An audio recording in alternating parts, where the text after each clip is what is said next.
Punjabi radio ਜੁਐਸ ਸੁਣ ਰਹੇ ਸਾਰੇ ਹੀ ਸਰੋਤਿਆਂ ਨੂੰ ਬਲਵਿੰਦਰ ਕੌਰ ਵੱਲੋਂ ਪਿਆਰ ਭਰੀ ਸਤਿ ਸ੍ਰੀ ਅਕਾਲ। ਸਰੋਤੇ ਪ੍ਰੋਗਰਾਮ ਖਬਰ ਤੇ ਨਜ਼ਰ ਵਿੱਚ ਹੁੰਦੇ ਨੇ। ਸਾਡੇ ਨਾਮ ਮੈਂਟੂ ਗੁਰਸਰੀਆ ਜੀ ਦੱਸਦੇ ਨੇ ਕੀ ਕੁਛ ਚੱਲ ਰਿਹਾ ਪੰਜਾਬ ਦੇ ਵਿੱਚ, ਪੰਜਾਬ ਦੇ ਆਲੇ ਦੁਆਲੇ ਖਬਰਾਂ ਤੇ ਨਜ਼ਰ ਮਾਰਾਂਗੇ। ਖਬਰਾਂ ਤੋਂ ਪਹਿਲਾਂ ਧੰਨਵਾਦ ਸਾਡੇ ਸਪਾਂਸਰ ਦਾ ਜਿਨ੍ਹਾਂ ਨੇ ਇਸ ਪ੍ਰੋਗਰਾਮ ਨੂੰ ਸਪਾਂਸਰ ਕੀਤਾ, ਸਭ ਤੱਕ ਪਹੁੰਚਾਇਆ।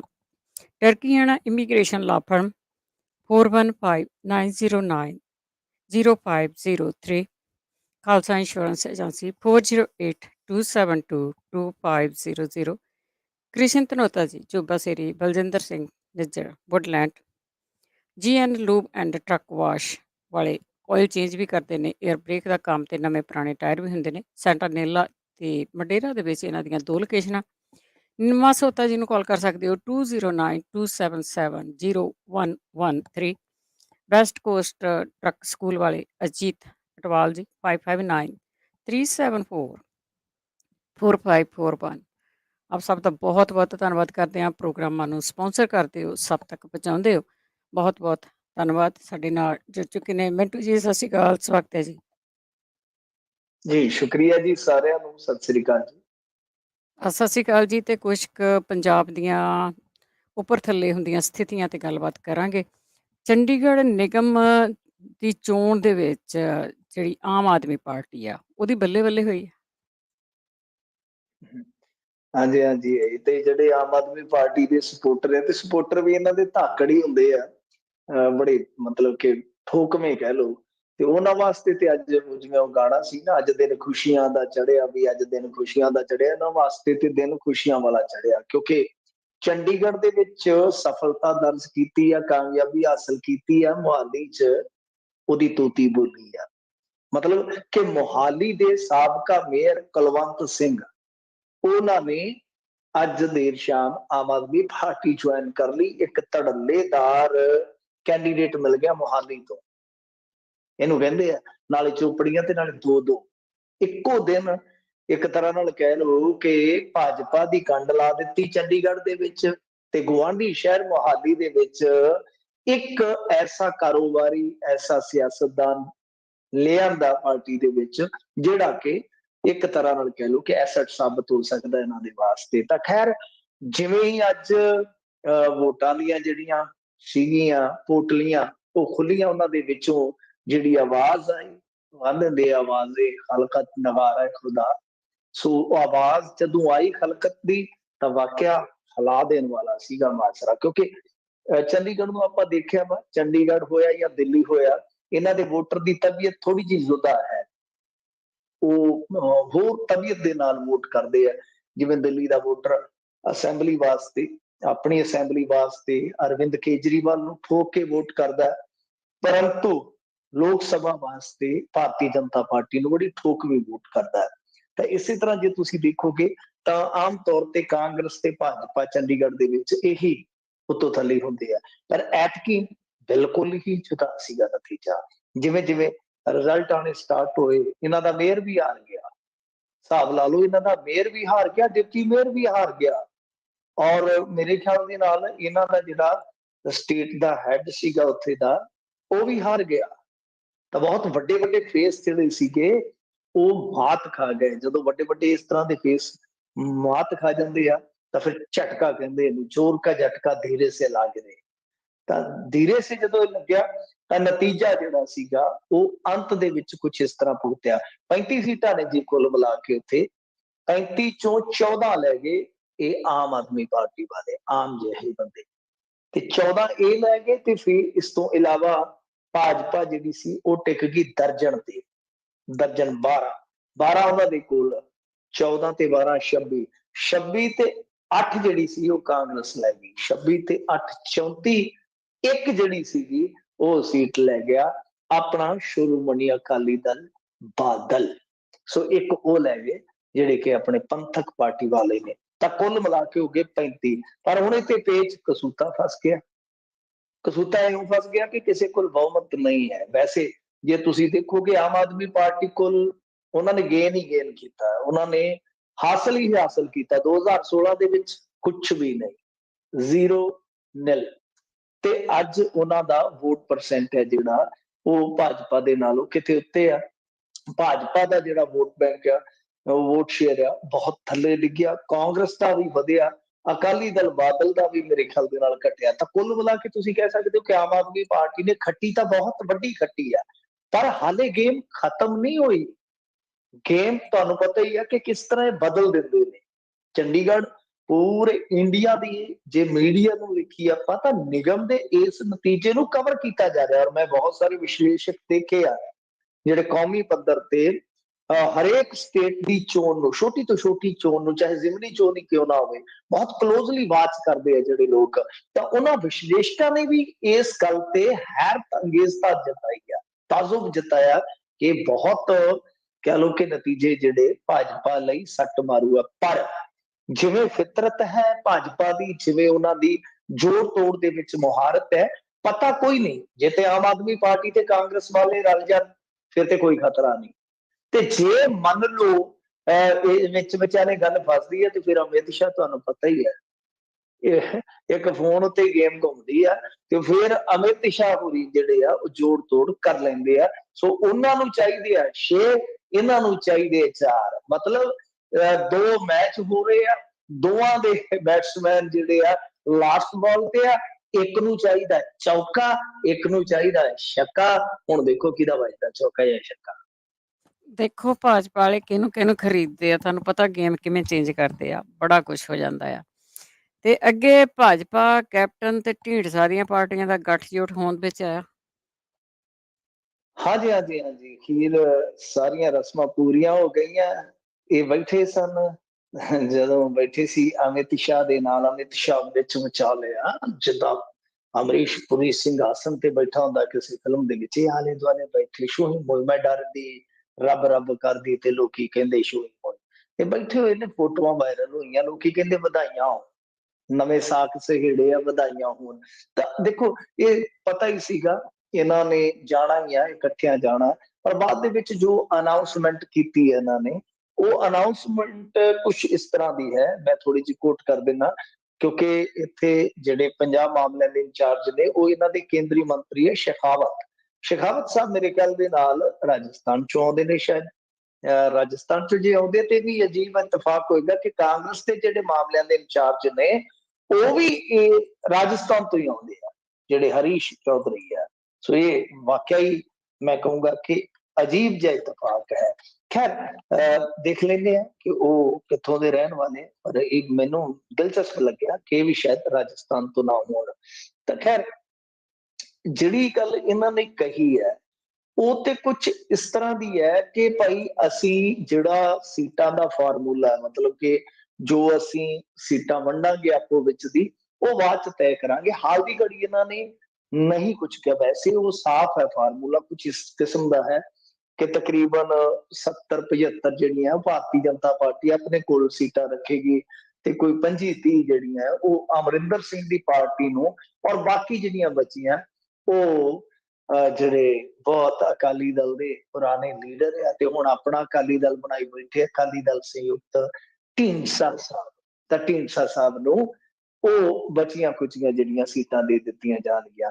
ਤੇ ਨਾਲ ਇੱਕ ਚੀਜ਼ ਹੋਰ ਇਹਨਾਂ ਨੇ ਅਨਾਉਂਸਮੈਂਟ ਦੇ ਰੂਪ ਦੇ ਵਿੱਚ ਕਹੀ ਆ, ਇਹ ਕਹਿੰਦੇ ਆ ਕਿ ਦੇਖੋ ਗੱਲ ਇਹ ਆ ਕਿ ਭਾਈ ਜਿਹੜਾ ਸਾਡਾ ਮੈਨੀਫੈਸਟੋ ਹੋਏਗਾ, ਮਤਲਬ ਕਿ ਜੋ ਸਾਡਾ ਮੈਨੀਫੈਸਟੋ ਹੋਏਗਾ ਉਹ ਜੁਆਇੰਟਲੀ ਹੋਏਗਾ, ਮਤਲਬ ਕਿ ਸਾਂਝਾ ਹੋਏਗਾ। ਵੈਸੇ ਭਾਜਪਾ ਤੁਹਾਨੂੰ ਪਤਾ ਹੀ ਆ ਇਹ ਚੋਣ ਮਨੋਰਥ ਪੱਤਰ ਛੱਡ ਚੁੱਕੀ ਆ, ਅੱਜ ਕੱਲ ਇਹ ਸੰਕਲਪ ਪੱਤਰ ਲੈ ਕੇ ਆਉਂਦੇ ਹੁੰਦੇ ਆ।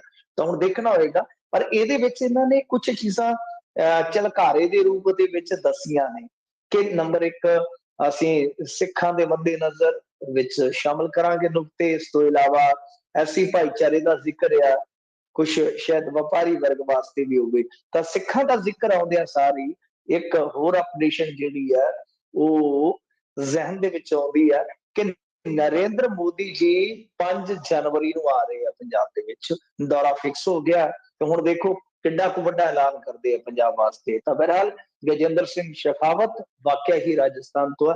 ਤਾਂ ਅਜੀਬ ਇਤਫਾਕ ਹੈ ਕਿ ਕਾਂਗਰਸ ਦੇ ਮਾਮਲਿਆਂ ਦਾ ਇੰਚਾਰਜ ਵੀ ਹੋ ਗਿਆ ਸ਼ੇਖਾਵਤ, ਸੌਰੀ ਚੌਧਰੀ ਰਾਜਸਥਾਨ ਤੋਂ, ਤੇ ਇਧਰ ਵੀ ਹੋ ਗਿਆ ਸ਼ੇਖਾਵਤ ਰਾਜਸਥਾਨ ਤੋਂ। 2 ਰਾਜਸਥਾਨੀ ਹੈ, ਦੋ ਵੱਡੀਆਂ ਪਾਰਟੀਆਂ ਨੂੰ ਇੱਥੇ ਇੱਕ ਤਰ੍ਹਾਂ ਨਾਲ ਕਹਿ ਲਓ ਕਿ ਮਾਰਗਦਰਸ਼ਨ ਦੇ ਰਹੇ ਆ ਕਿ ਐ ਨਹੀਂ ਐ ਕਰਨਾ। ਤਾਂ ਦੇਖਦੇ ਆ ਕਿਹੜਾ ਕਿਹਦੀ ਪਿੱਠ ਲਾਉਂਦਾ ਵਾ।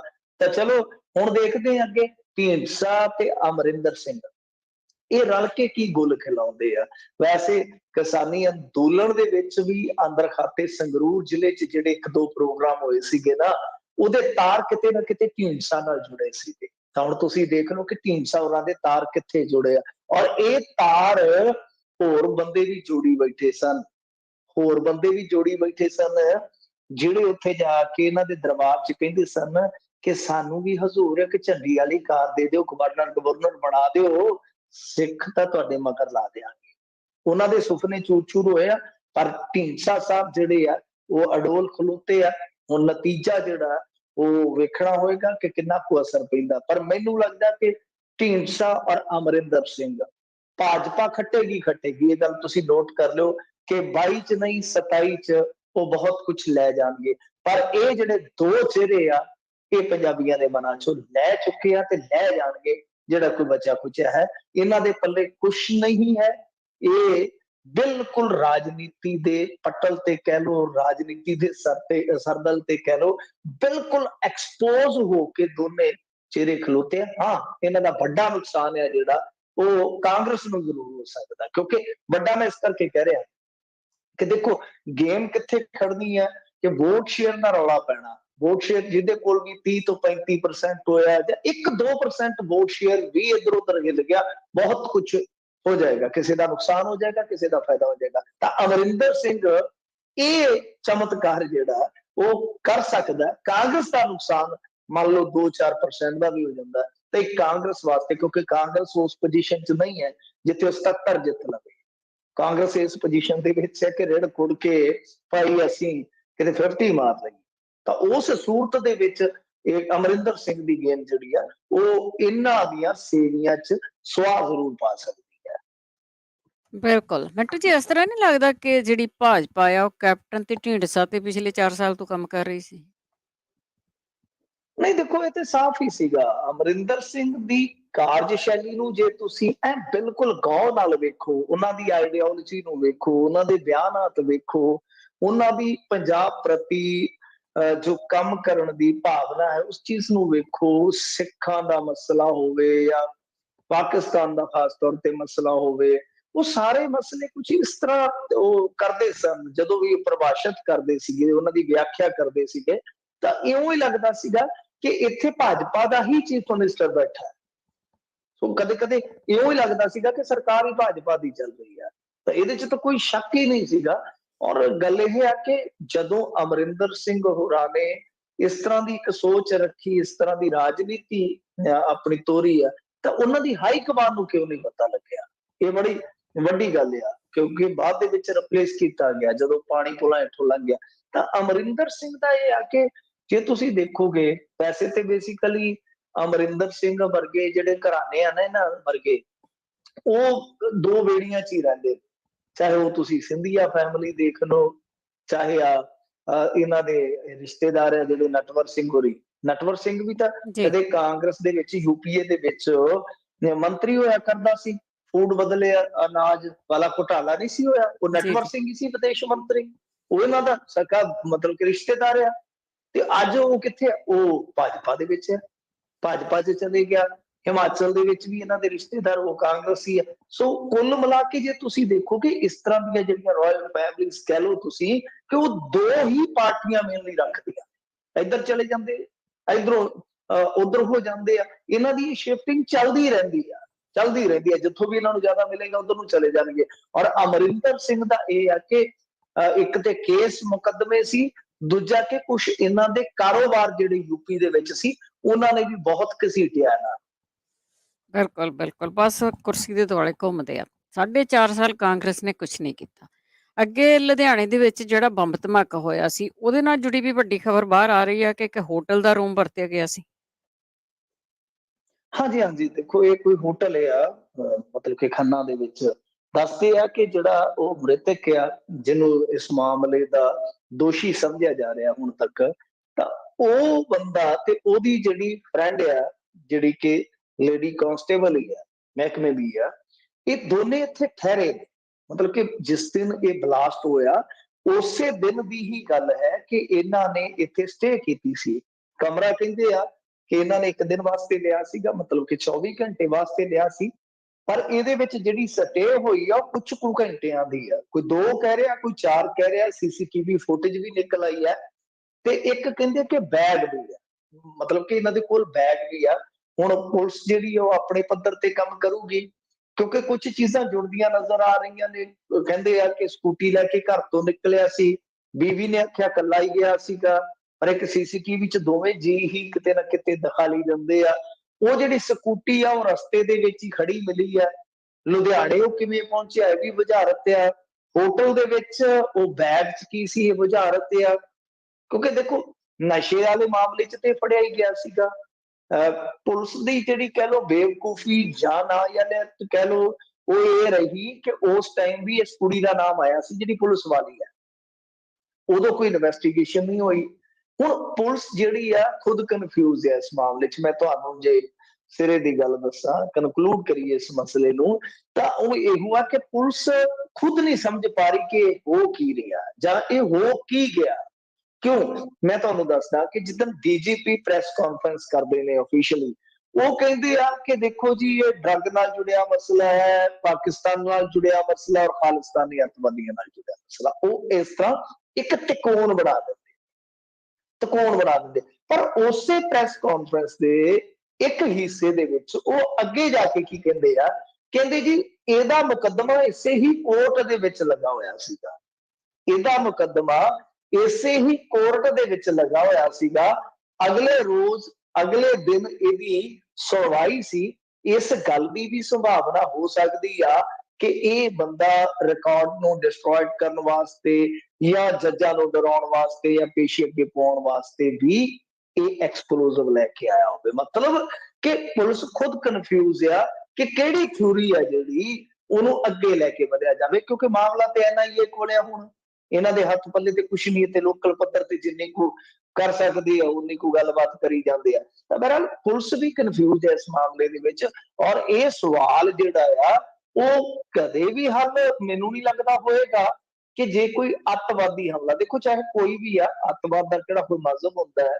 ਕਿਸੇ ਨੇ ਵੀ ਜੇ ਕੋਈ ਇਹੋ ਜਿਹਾ ਕੰਮ ਕੀਤਾ, ਪਹਿਲੀ ਗੱਲ ਉਹ ਪੰਜਾਬ ਦਾ ਤੇ ਵਫਾਦਾਰ ਜਾਂ ਪੰਜਾਬ ਦਾ ਪ੍ਰਸਤ ਤੇ ਹੋ ਨਹੀਂ ਸਕਦਾ, ਏਦਾਂ ਨਹੀਂ ਕਰਵਾਉਣਾ ਚਾਹੀਦਾ। ਪਰ ਇੱਕ ਬੜਾ ਸਿੱਧਾ ਜਿਹਾ ਸਵਾਲ ਆ, ਬੜਾ ਸਿੰਪਲ ਜਿਹਾ ਸਵਾਲ ਆ। ਅੱਤਵਾਦੀ ਹਮਲਾ ਜਦੋਂ ਹੁੰਦਾ ਤੇ ਸੰਸਦ ਦੇ ਲੈ ਜਾਂਦੀ ਹੈ, ਤੁਹਾਨੂੰ ਪਤਾ ਹੀ ਆ, ਸਦਨ ਤੱਕ ਪਹੁੰਚ ਜਾਂਦੇ ਆ, ਸਦਨ ਦੀਆਂ ਬਰੂਹਾਂ ਤੱਕ ਪਹੁੰਚ ਜਾਂਦੀ ਆ। ਜਦੋਂ ਅੱਤਵਾਦੀ ਹਮਲਾ ਹੁੰਦਾ ਤਾਂ ਮੁੰਬਈ ਜਿਹੜੀ ਆ ਕੰਬ ਜਾਂਦੀ, ਦੁਨੀਆ ਦੇਖਦੀ ਆ। ਅੱਤਵਾਦੀ ਹਮਲਾ ਜਦੋਂ ਹੁੰਦਾ ਪੁਲਵਾਮਾ 'ਚ ਤੁਸੀਂ ਦੇਖਿਆ ਹੀ ਆ ਕੀ ਤਬਾਹੀ ਹੋਈ ਆ। ਸੋ ਇਸ ਤਰ੍ਹਾਂ ਦਾ ਅੱਤਵਾਦੀ ਹਮਲਾ ਬੜਾ ਅਜੀਬੋ-ਗਰੀਬ ਜਿਹਾ ਕਿ ਵਾਸ਼ਰੂਮ ਦੇ ਵਿੱਚ ਹਮਲਾ ਹੋ ਗਿਆ ਜਾ ਕੇ।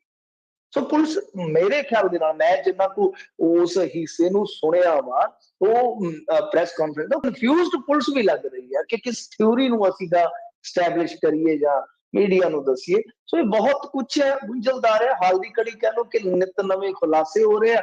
ਉਹਨਾਂ ਖੁਲਾਸਿਆਂ ਦੇ ਵਿੱਚ ਅੱਜ ਇਹ ਵੀ ਜੁੜ ਗਿਆ ਕਿ ਉਹ ਇੱਕ ਹੋਟਲ ਦੇ ਵਿੱਚ ਗਏ ਸਨ। ਬਾਕੀ ਅਸਲ ਦੇ ਵਿੱਚ ਇਹ ਪੁਲਿਸ ਜਿਹੜੀ ਹੈ, ਮੈਂ ਜਿਵੇਂ ਕਿਹਾ ਕਿ ਉਹ ਦਾਗੀ ਨਹੀਂ ਨਿਕਲ ਰਹੀ ਇਸ ਮਾਮਲੇ 'ਚ, ਕਿਉਂਕਿ ਇਹ ਸਾਬਕਾ ਪੁਲਿਸ ਵਾਲਾ ਸੀਗਾ ਤੇ ਜਿਹੜੀ ਉਹ ਇਹਦੀ ਫਰੈਂਡ ਆ ਉਹ ਮੌਜੂਦਾ ਪੁਲਿਸ ਕਰਮਚਾਰੀ ਆ। ਇਸ ਤੋਂ ਇਲਾਵਾ ਪੁਲਿਸ ਕਨਫਿਊਜ਼ ਵੀ ਹੋ ਰਹੀ ਹੈ, ਪੁਲਿਸ ਕਨਫਿਊਜ਼ ਵੀ ਨਿਕਲ ਰਹੀ ਹੈ। ਬਿਲਕੁਲ ਜੀ, ਆਮ ਲੋਕਾਂ ਦੀ ਨਿਗਾਹ ਦੇ ਵਿੱਚ ਪੁਲਿਸ ਕਨਫਿਊਜ਼ ਨਹੀਂ, ਉਹ ਬੰਦਾ ਇੱਕ ਪੁਲਿਸ ਦਾ ਸੀਗਾ, ਉਹ ਕਹਿਣਾ ਹੀ ਨਹੀਂ ਚਾਹੁੰਦੇ, ਉਹ ਆਪਣੇ ਸਿਰ ਲੈਣਾ ਹੀ ਨਹੀਂ ਚਾਹੁੰਦੇ ਕਿ ਕੰਮ ਹੀ ਉਹਨਾਂ ਲਈ ਕਰ ਰਿਹਾ ਸੀਗਾ। ਅੱਗੇ ਸ਼ਹਿਨਾਜ਼ ਗਿੱਲ ਦੇ ਪਿਤਾ ਤੇ ਫਾਇਰਿੰਗ ਹੋਈ। ਹਾਂਜੀ, ਇਹ ਸ਼ਹਿਨਾਜ਼ ਗਿੱਲ ਕੁੜੀ ਹੈ ਜਿਹੜੀ, ਉਹ ਪਹਿਲਾਂ ਤੇ ਸਟਰਗਲਰ ਹੀ ਸੀਗੀ ਆ ਥੋੜਾ ਸਮੇਂ ਤੋਂ, ਕਿਉਂਕਿ ਉਹ ਇੱਕ ਸ਼ੋਅ ਚੱਲਦਾ ਇੱਧਰ ਸਲਮਾਨ ਖਾਨ ਦਾ ਬਿਗ ਬੌਸ, ਉਹਦੇ ਵਿੱਚ ਉਹ ਚਲੇ ਗਈ ਸੀ। ਉਸ ਤੋਂ ਬਾਅਦ ਉਸ ਕੁੜੀ ਦੀ ਚੰਗੀ ਚੜ੍ਹਾਈ ਹੋਈ, ਅੱਛਾ ਕੰਮ ਮਿਲਿਆ। ਪਿੱਛੇ ਜੋ ਦਿਲਜੀਤ ਦੇ ਨਾਲ ਉਹਨੇ ਫਿਲਮ ਵੀ ਕੀਤੀ ਹੈ। ਦਿਲਜੀਤ ਦੇ ਨਾਲ ਫਿਲਮ ਕਰਨੀ ਕਿਸੇ ਐਕਟਰਸ ਵਾਸਤੇ ਕਹਿ ਲਓ ਕਿ ਗੋਲਡਨ ਓਪਰਚੁਨਿਟੀ ਤੋਂ ਘੱਟ ਨਹੀਂ ਹੈ।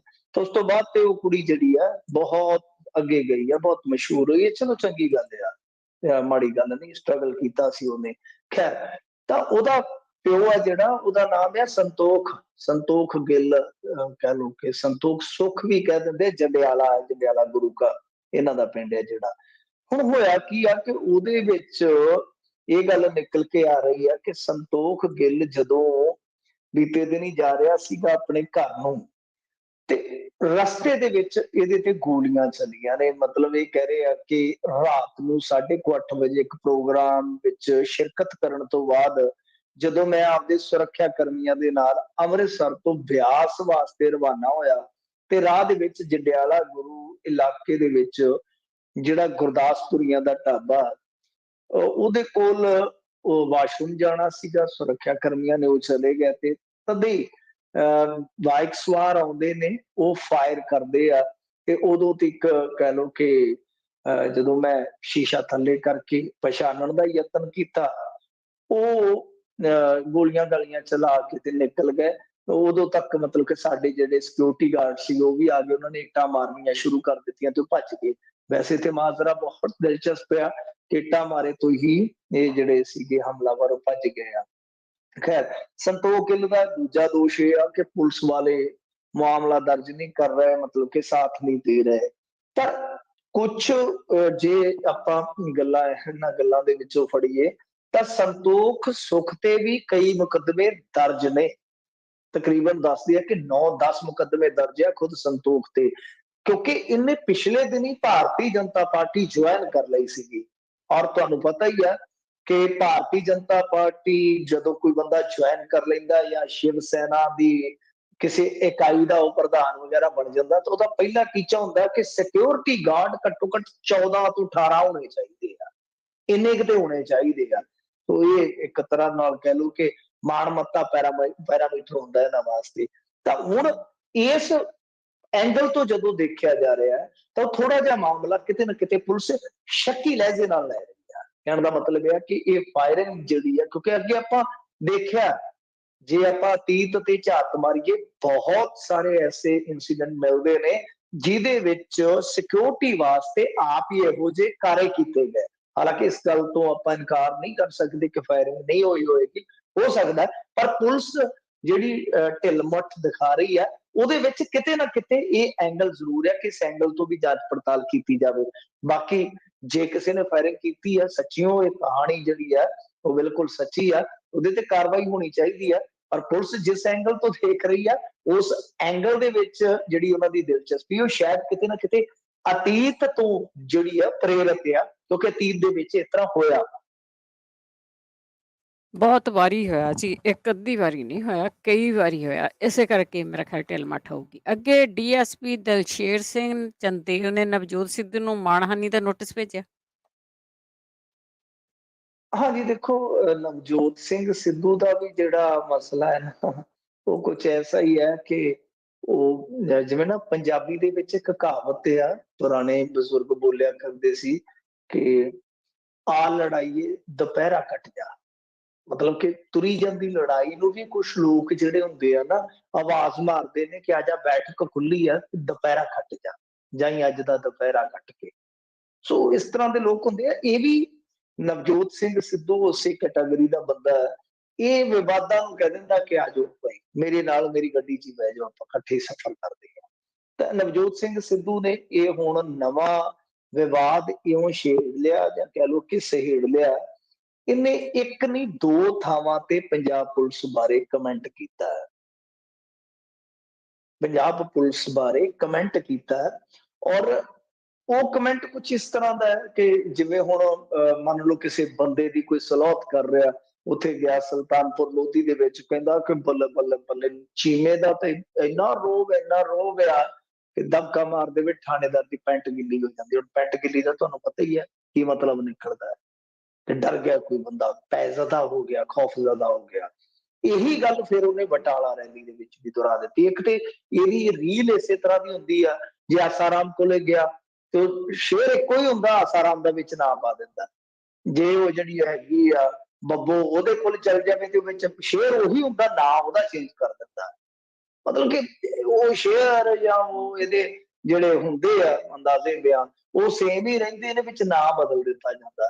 ਤੇ ਉਹਦੇ ਤੋਂ ਫਿਰ ਪਹਿਲੀ ਵਾਰੀ ਤੇ ਜਦੋਂ ਹੋਇਆ ਤੇ ਉਹ ਚੰਡੀਗੜ੍ਹ ਪੁਲਿਸ ਦੇ ਜਿਹੜੇ ਡੀਐਸਪੀ ਚੰਦੇਲ ਸਾਹਿਬ, ਇਹਨਾਂ ਨੇ ਆਖਿਆ ਸੀਗਾ, ਵਰਜਿਆ ਸੀਗਾ ਕਿ ਸਿੱਧੂ ਸਾਹਿਬ ਏਦਾਂ ਨਾ ਕਰੋ, ਏਦਾਂ ਨਾ ਕਰੋ। ਬੜਾ ਤਰਕ ਉਹਨਾਂ ਨੇ ਬਹੁਤ ਵਜ਼ਨਦਾਰ ਦਿੱਤਾ। ਉਹਨਾਂ ਆਖਿਆ ਕਿ ਦੇਖੋ ਇਹ ਪੁਲਿਸ ਹੀ ਹੈ ਜਿਹਦੇ ਕਰਕੇ ਤੁਹਾਡੀ ਪੁੱਛ ਪ੍ਰਤੀਤ ਹੈ। ਤੁਸੀਂ ਇਸ ਪੁਲਿਸ ਤੋਂ ਬਗੈਰ 4 ਕਦਮ ਨਹੀਂ ਜੇ ਚੱਲ ਸਕਦੇ। ਕੋਈ ਰਕਸ਼ੇ ਵਾਲਾ ਵੀ ਤੁਹਾਡਾ ਕਿਆ ਨਹੀਂ ਮੰਨੇਗਾ ਜੇ ਅਸੀਂ ਨਾ ਹੋਈਏ। ਤਾਂ ਪਰ ਦੂਜੀ ਵਾਰੀ ਉਹਨਾਂ ਨੇ ਫੇਰ ਕਹਿ ਦਿੱਤਾ, ਤਾਂ ਹੁਣ ਇਸ ਮਸਲੇ ਦੇ ਵਿੱਚ ਉਹਨਾਂ ਨੇ ਮਾਣਹਾਨੀ ਦਾ ਨੋਟਿਸ ਕਰ ਦਿੱਤਾ। ਦੇਖੋ ਗੱਲ ਇਹ ਆ ਕਿ ਨਵਜੋਤ ਸਿੰਘ ਸਿੱਧੂ ਹੈ ਜਿਹੜਾ, ਉਹ 60 ਸਾਲ ਦਾ ਹੁਣ ਕੋਈ ਜਵਾਬ ਤੇ ਹੈ ਨਹੀਂਗਾ। ਜਦੋਂ ਤੁਸੀਂ ਇਸ ਤਰ੍ਹਾਂ ਦੀਆਂ ਗੱਲਾਂ ਕਰਦੇ ਹੋ, ਕੋਈ ਵੀ ਭਾਈਚਾਰਾ, ਕੋਈ ਧਰਮ ਆ, ਕੋਈ ਮਹਿਕਮਾ ਆ, ਕੁਛ ਵੀ ਆ, ਉਹ ਸਾਰਿਆਂ ਨੂੰ ਤਾਂ ਤੁਸੀਂ ਏਦਾਂ ਨਹੀਂ ਰੱਖ ਸਕਦੇ ਨਾ ਇੱਕੋ ਛੱਲੇ ਦੇ ਵਿੱਚ। ਤੁਸੀਂ ਉਹਨਾਂ ਨੂੰ ਨਹੀਂ ਉਤਾਰ ਸਕਦੇ, ਉਹਨਾਂ ਨੂੰ ਨਹੀਂ ਲੰਘਾ ਸਕਦੇ। ਕੋਈ ਤੁਸੀਂ ਥਾਂ ਤੇ ਉਹਨਾਂ ਨੂੰ ਇੱਕੋ ਰਸੇ ਤੇ ਨਹੀਂ ਮੰਨ ਸਕਦੇ। ਤਾਂ ਠੀਕ ਆ ਕਿ ਪੁਲਿਸ ਰਿਫਾਰਮਸ ਦੀ ਗੱਲ ਕਰੋ, ਕੋਈ ਇਹਨਾਂ ਨੂੰ ਸੁਧਾਰਨ ਦੀ ਗੱਲ ਕਰੋ, ਜਿੱਥੇ ਕਰਪਸ਼ਨ ਹੈ ਉਹ ਸਾਰਾ ਕੁਝ ਠੀਕ ਕਰਨ ਦਾ ਯਤਨ ਕਰੋ। ਕਿਹੜੇ ਚੱਕਰਾਂ 'ਚ ਪੈ ਗਏ ਹੁਣ? ਪੰਜਾਬ ਪੁਲਿਸ ਵਾਲਿਆਂ ਨੇ ਮਾਣਹਾਨੀ ਨੋਟਿਸ ਕਰ ਦਿੱਤਾ, ਇਹ ਕੁਝ ਹੋਰ ਕਰ ਦੂਗਾ, ਜਾਂ 2-4 ਹੋਰ ਬਿਆਨ ਇਸ ਤਰ੍ਹਾਂ ਦੇ ਆ ਜਾਣ, ਉਹਦੇ 'ਚ ਕੋਈ ਨਿਕਲਣਾ। ਜ਼ਰੂਰਤ ਤੇ ਇਸ ਗੱਲ ਦੀ ਸੀ ਕਿ ਪੁਲਿਸ ਰਿਫਾਰਮਸ ਕਰ ਦਿੱਤੇ ਜਾਂਦੇ, ਕਿਉਂਕਿ ਇਹਨਾਂ ਦੇ ਕੋਲ ਤੇ ਪੰਜਾਬ ਮਾਡਲ ਹੈਗਾ ਨਾ। ਪੰਜਾਬ ਮਾਡਲ ਦੇ ਵਿੱਚ ਪੁਲਿਸ ਰਿਫਾਰਮ ਸਭ ਤੋਂ ਜ਼ਰੂਰੀ ਹੈ, ਕਿਉਂਕਿ ਸਾਡਾ ਇੱਥੇ ਜਿਹੜਾ ਨਿਜ਼ਾਮ ਗਰਕਿਆ ਉਹਦੇ ਵਿੱਚ ਪੁਲਿਸ ਨੂੰ ਟੂਲ ਬਣਾ ਕੇ ਵਰਤਿਆ ਗਿਆ ਹੁਣ ਤੱਕ। ਤੇ ਸਾਨੂੰ ਤੇ ਉਮੀਦ ਸੀ ਕਿ ਇਸ ਤਰ੍ਹਾਂ ਦੇ ਲੀਡਰ ਆ ਜਿਹੜੇ, ਉਹ ਕੁਝ ਰਿਫਾਰਮਸ ਕਰਨਗੇ, ਕੁਝ ਸੁਧਾਰ ਆਏਗਾ। ਪੁਲਿਸ ਨੂੰ ਵੇਖ ਕੇ ਲੋਕਾਂ ਦੇ ਉਤਲੇ ਸਾਹ ਉੱਤੇ ਤੇ ਹੇਠਲੇ ਹੇਠਾਂ ਨਹੀਂ ਰਿਹਾ ਕਰਨਗੇ, ਬਲਕਿ ਲੋਕਾਂ ਨੂੰ ਸਾਹ 'ਚ ਸਾਹ ਆਇਆ ਕਰੂਗਾ ਕਿ ਪੁਲਿਸ ਵਾਲੇ ਆ ਗਏ ਆ। ਇਹ ਹੋਰ ਪਾਸੇ ਤੁਰ ਗਏ ਆ। ਵੈਸੇ ਅਕਾਲੀ ਦਲ ਵਾਲੇ ਕਹਿੰਦੇ ਕਿ ਸਿੱਧੂ ਮਾਫੀ ਮੰਗੇ, ਮਾਫੀ ਮੰਗੇ। ਹੁਣ ਚੰਨੀ ਅਤੇ ਰੰਧਾਵਾ ਚੁੱਪੀ ਤੋੜਨ, ਤੇ ਅੱਜ ਸੁਖਬੀਰ ਸਿੰਘ ਬਾਦਲ ਨੇ ਇੱਕ ਸਾਬਕਾ ਪੁਲਿਸ ਅਧਿਕਾਰੀ ਬਾਰੇ ਬੋਲ ਦਿੱਤਾ ਕਿ 500 ਰੁਪਇਆ ਨਹੀਂ ਸੀ ਛੱਡਦਾ। ਪੁਲਿਸ ਵਾਲਿਆਂ ਦਾ ਤੁਹਾਨੂੰ ਪਤਾ ਹੀ ਆ ਕਿ ਕਿਵੇਂ ਕੀ ਕੁਝ ਕਰਦੇ ਆ। ਸੋ ਉਹਨੇ ਵੀ ਪੁਲਿਸ ਵਾਲਿਆਂ ਦਾ ਕਿਤੇ ਨਾ ਕਿਤੇ ਤਵਾ ਲਾ ਕੇ ਅਕਾਲੀ ਦਲ ਦਾ ਜਿਹੜਾ ਬਿਆਨ ਸੀਗਾ ਉਹਨੂੰ ਪੁੱਠਾ ਪਾ ਦਿੱਤਾ। ਜੀ ਜੀਭ ਤੇ ਕਿਸੇ ਦੀ ਵੀ ਨਹੀਂ ਨਾ ਰਹਿੰਦੀ। ਤੇ ਅੱਗੇ ਮਿਲੇ ਜਿਹੜਾ ਬੇਸ਼ੁਮਾਰ ਧਨ ਆ, ਉਸ ਬਾਰੇ ਜੋ ਕਾਰੋਬਾਰੀ ਆ ਤਰਕ ਦੇ ਰਿਹਾ, ਉਹ ਵੀ ਹੈਰਾਨ ਕਰਨ ਵਾਲਾ ਹੈ। ਹਾਂਜੀ ਦੇਖੋ, ਇਹ ਨਾ ਕਨੌਜ ਦੇ ਵਿੱਚੋਂ ਨਿਕਲਿਆ ਧਨ, ਕੀ ਸਮਝ ਲਓ ਕਿ ਕਬੀਰ ਦਾ ਖਜ਼ਾਨਾ ਹੀ ਨਿਕਲਿਆ। ਹੁਣ ਤੱਕ 250 ਕਰੋੜ ਰੁਪਈਏ ਤੋਂ ਉੱਤੇ ਮਿਲ ਚੁੱਕਾ। 250 ਕਰੋੜ ਰੁਪਈਆ ਹਿਸਾਬ ਲਾ ਲਓ, ਤੇ 60-70 ਕਿਲੋ ਸੋਨਾ ਚਾਂਦੀ ਵੀ ਹੈਗੀ ਆ। ਇੰਨਾ ਰੁਪਈਆ ਦੇਖ ਲਓ ਕਿ ਘਰਾਂ ਦੇ ਵਿੱਚੋਂ ਹੀ ਨਿਕਲ ਰਿਹਾ। ਇੱਕ ਘਰ ਨਹੀਂ ਹੈ, ਵੈਸੇ ਰੈਸ਼ਾਨ 2-3 ਨੇ ਉਹਨਾਂ ਦੀਆਂ। ਉਹ ਜਿਹੜਾ ਵਪਾਰੀ ਆ, ਉਹ ਵਪਾਰੀ ਹੁਣ ਆਖਣ ਡਿਆ ਵਾ ਕਿ ਦੇਖੋ ਇਹ ਤੇ ਮੇਰੀ ਜੱਦੀ ਜਾਇਦਾਦ ਆ। ਮਤਲਬ ਕਿ ਜਿਹੜੀ ਵਿਰਾਸਤ ਦੇ ਵਿੱਚ ਮਿਲਦੀ ਆ, ਇਹ ਤੇ ਮੇਰੀ ਜੱਦੀ ਜਾਇਦਾਦ ਆ। ਹੁਣ 2.5 ਲੱਖ ਕਰੋੜ ਰੁਪਈਆ ਨਗਦ ਜੱਦੀ ਜਾਇਦਾਦ, ਇਹ ਵੀ ਹੈਰਾਨ ਕਰਨ ਵਾਲੀ ਆ ਕਿ ਜੇ ਜੱਦੀ ਜਾਇਦਾਦ ਦੇ ਵਿੱਚ ਨਗਦੀ ਇੰਨੀ ਆ, ਫਿਰ ਤੇ ਸਵਿਟਜ਼ਰਲੈਂਡ ਦੇ ਵਿੱਚ ਫਾਰਮ ਹਾਊਸ ਹੀ ਹੋਣਗੇ, ਹੋਰ ਵੀ ਹੋਣਗੇ। ਉਹ ਦੇਖ ਲੈਣੇ ਚਾਹੀਦੇ ਆ ਕਿ ਕਿਸੇ ਹੋਰ ਨੂੰ ਤਾਂ ਨਹੀਂ ਦੇ ਗਏ ਇਹਨਾਂ ਦੇ ਜਿਹੜੇ ਬਜ਼ੁਰਗ ਸੀਗੇ। ਅਸਲ ਦੇ ਵਿੱਚ ਕਹਿੰਦੇ ਕਿ ਟੁੱਟੀ ਜੀ ਸੈਂਟਰੋ ਕਾਰ ਲੈ ਕੇ ਟੀ ਕਰਦਾ ਫਿਰਦਾ ਹੁੰਦਾ ਸੀ ਬਾਜ਼ਾਰਾਂ ਦੇ ਵਿੱਚ, ਇੱਕ ਲਮਰੇਟਾ ਜਾਂ ਸਕੂਟਰ ਰੱਖਿਆ, ਕਦੇ ਉਧਰ ਖਿੱਚ ਲਿਆ, ਕਦੇ ਉਧਰ ਖਿੱਚ ਲਿਆ। ਲੋਕ ਤੇ ਹੈਰਾਨ ਆ ਕਿ ਇਸ ਬੰਦੇ ਕੋਲ ਇੰਨਾ ਪੈਸਾ ਨਿਕਲਿਆ ਵਾ। ਤੁਸੀਂ ਹਿਸਾਬ ਲਾ ਲਓ ਕਿ ਜਿਹੜਾ ਬੰਦਾ ਸਕੂਟਰ ਤੇ ਘੁੰਮੀ ਜਾਂਦਾ ਸ਼ਹਿਰ ਦੇ ਵਿੱਚ, ਤੇ ਉਹ ਕਹਿੰਦਾ ਕਿ ਦੇਖੋ ਮੇਰੇ ਕੋਲ ਵਿਰਾਸਤ ਦੇ ਰੂਪ ਦੇ ਵਿੱਚ ਇੰਨੀ ਜਾਇਦਾਦ ਆ ਕਿ 250 ਕਰੋੜ ਰੁਪਈਆ, ਤੇ ਇਸ ਤਰ੍ਹਾਂ ਦੇ ਕਿੰਨੇ ਹੋਰ ਹੋਣਗੇ ਇੰਡੀਆ ਦੇ ਵਿੱਚ। ਔਰ ਸਭ ਤੋਂ ਵੱਡੀ ਗੱਲ ਜਿਹੜੀ ਆ ਕਿ ਇਹ ਤੇ ਭਾਈ ਸਾਹਿਬ ਕਹਿੰਦੇ ਸਨ, ਪ੍ਰਧਾਨ ਸੇਵਕ, ਕਿ ਨੋਟਬੰਦੀ ਆਪਾਂ ਕਰ ਦਿੱਤੀ ਆ, ਹੁਣ ਕੋਈ ਇਸ ਤਰ੍ਹਾਂ ਦਾ ਮਾਮਲਾ ਆਉਣਾ ਹੀ ਨਹੀਂ ਆ ਸਾਹਮਣੇ। ਆ ਤੁਹਾਡੇ ਸਾਹਮਣੇ ਕਿ ਘਰਾਂ ਚੋਂ ਕਿੰਨੇ ਨੋਟ ਨਿਕਲ ਰਹੇ। ਔਰ ਦੇਖੋ ਜਿਹੜੀਆਂ ਨੋਟ ਗਿਣਨ ਵਾਲੀਆਂ ਮਸ਼ੀਨਾਂ ਸੀ ਨਾ, ਜਿਵੇਂ ਕਹਿੰਦੇ ਦਮ ਮਾਰੋ ਦਮ, ਦਮ ਮਾਰੋ ਦਮ, ਉਹ ਮਸ਼ੀਨਾਂ ਕਹੀ ਜਾਂਦੀਆਂ ਦਮ ਮਰਵਾ ਲਓ, ਸਾਡਾ ਦਮ ਮਰਵਾ ਲਓ, ਨਹੀਂ ਤੇ ਸਾਡਾ ਦਮ ਹੀ ਉਖੜ ਜਾਣਾ ਜੇ। ਸਾਹ ਹੀ ਚੜੀ ਜਾਂਦਾ ਨੋਟ ਗਿਣਨ ਵਾਲੀਆਂ ਮਸ਼ੀਨਾਂ ਨੂੰ, ਸਾਹ ਹੀ ਚੜੀ ਜਾਂਦਾ। ਦਮ ਮਾਰੋ ਦਮ, ਥੋੜਾ ਜਿਹਾ ਦਮ ਲੈ ਲਓ, ਦਮ ਲੈ ਲਓ, ਗਿਣ ਲੈਂਦੇ ਆ। ਇਹਦੇ ਪੈਸੇ ਹੀ ਬੜੇ ਆ। ਆਪ ਲਾ ਲਓ ਕਿ 250 ਕਰੋੜ ਰੁਪਈਆ ਇੱਕ ਕਾਰੋਬਾਰੀ ਕੋਲੋਂ ਹੁਣ ਤੱਕ ਨਿਕਲ ਚੁੱਕਾ। ਪਰ ਇਹ ਅਜੀਬ ਆ, ਇੰਡੀਆ ਦੇ ਵਿੱਚ ਇਸ ਤਰ੍ਹਾਂ ਦੇ ਲੱਗ ਗਿਆ ਕਿ ਕਈ 4th ਕਲਾਸ ਦੇ ਜਿਹੜੇ ਕਰਮਚਾਰੀ ਸੀਗੇ, ਉਹਨਾਂ ਦੇ ਘਰਾਂ ਚੋਂ ਵੀ ਇਸੇ ਤਰ੍ਹਾਂ ਸੰਦੂਕਾਂ ਦੇ ਭਰੇ, ਨੋਟਾਂ ਦੇ ਭਰੇ ਸੰਦੂਕ ਬਰਾਮਦ ਹੋ ਚੁੱਕੇ ਆ। ਇੰਡੀਆ ਦੇ ਅਜੀਬ ਰੰਗ ਨੇ। ਬਿਲਕੁਲ ਜੀ, ਇਹ ਕਿਤੇ ਉਹਨਾਂ ਦੇ ਪੈਸੇ ਨਾ ਹੁਣ, ਜਿਹਨੀ ਨੋਟਬੰਦੀ ਕੀਤੀ ਸੀਗੀ। ਬਹੁਤ ਬਹੁਤ ਧੰਨਵਾਦ ਮੈਂਟੂ ਜੀ। ਜੀ ਤੇ ਸਰੋਤਿਓ, ਇਹ ਸਨ ਮੈਂਟੂ ਗੁਸਰੀਆ ਜੀ ਸਾਡੇ ਨਾਲ। ਇਸੇ ਦੇ ਨਾਲ ਖਬਰਾਂ ਦਾ ਬੁਲਟਨ ਇੱਥੇ ਹੀ ਸਮਾਪਤ। ਬਲਵਿੰਦਰ ਕੌਰ ਵੱਲੋਂ ਆਪ ਸਭ ਨੂੰ ਹੀ ਪਿਆਰ ਭਰੀ ਸਤਿ ਸ੍ਰੀ ਅਕਾਲ।